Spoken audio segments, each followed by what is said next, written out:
नमस्कार मित्रांनो, तर लाडकी बहीण योजनेचे फॉर्म आता हे ऑनलाईन चालू झालेले ते अर्ज भरण्यासाठी फक्त तुम्ही 4 कागदपत्रे जरी तुमच्याकडे असेल तरी तुम्ही हा फॉर्म भरू शकतात.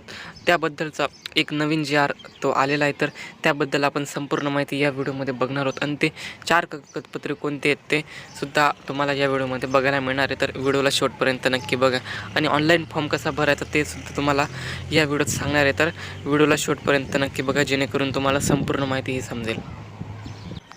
तर मित्रांनो, हे जे सुधारित जी-आर आहे तो 3 जुलै 2024 रोजी हा आलेला आहे. तर यामध्ये खूप सारे हे बदल करण्यात आलेले आहेत. ते म्हणजे या ठिकाणी योजनेचे लाभार्थी आता शासन निर्णयामध्ये ही दुरुस्ती करण्यात आली. त्यामध्ये आहे महाराष्ट्र राज्यातील 21 ते 65 या वयोगटातील विवाहित, विधवा, घटस्फोटित, परित्यक्त्या आणि निराधार महिला तसेच या कुटुंबातील केवळ एक अविवाहित महिला या ठिकाणी फॉर्म भरू शकणार आहे. तर पहिले होतं तर 21 ते 60 वर्षापर्यंतच ह्या महिला फॉर्म भरू शकत होते. आता ते 21 ते 65 झालेले.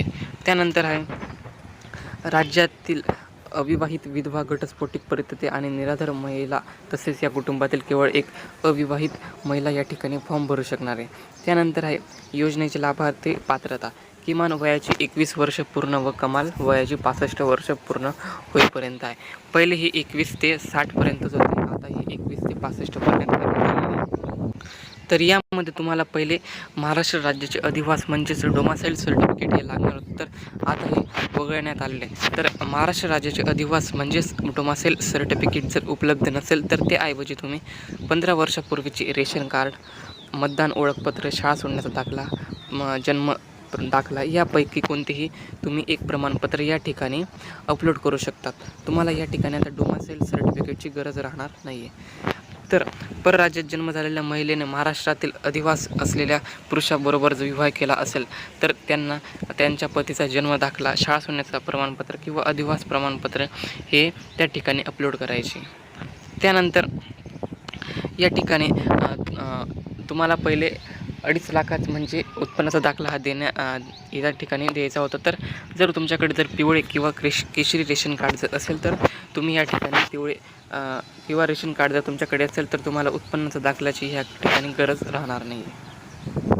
तर या ठिकाणी फक्त तुम्हाला 4 कागदपत्रे अपलोड करायचे. ते म्हणजे तुमच्याकडे आधार कार्डचं असणारच ते आधार कार्ड, त्यानंतर तुमच्याकडे मतदान कार्ड किंवा शाळा सोडण्याचा दाखला किंवा 15 वर्षापूर्वीचं रेशन कार्ड जर असेल तर तुम्ही ते अपलोड करू शकता. त्यानंतर तुमच्याकडे पिवळं रेशन कार्ड किंवा केशरी रेशन कार्ड असेल तर ते अपलोड करायचे आणि तुमचं बँकेचं पासबुक. फक्त हे 4 कागदपत्रे अपलोड करून तुम्ही हा फॉर्म भरू शकतात. तर अशा पद्धतीची ही संपूर्ण माहिती होती. जर तुम्हाला व्हिडिओ जर आवडला असेल तर व्हिडिओला लाईक्स करा आणि हा व्हिडिओ जास्तीत जास्त लोकांपर्यंत शेअर करा, जेणेकरून त्यांनासुद्धा ही संपूर्ण माहिती समजेल. धन्यवाद.